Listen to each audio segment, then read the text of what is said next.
காலையில் நல்ல ஒரு குட் வைப்ரேஷன். நான் பார்த்ததை நீங்களும் பார்க்கணும்ல. இந்த பக்கம் சன்ரைஸ், மார்னிங் சன்ரைஸ். இந்த சைடு பாருங்களேன், வாவ், இது பெரிய அதிசயமாக இருக்குங்க.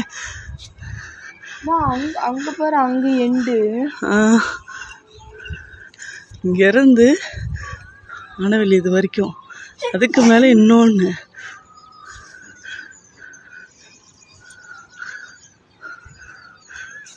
செம்மையாக இருக்குல்ல.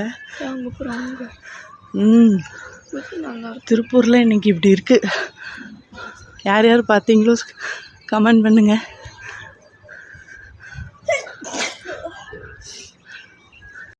இந்த சைடு சன்ரைஸு, இந்த பக்கம் ரெயின்போ. செம்மையாக இருக்குது. ஒரு பக்கம் ரெயின் இருக்குது.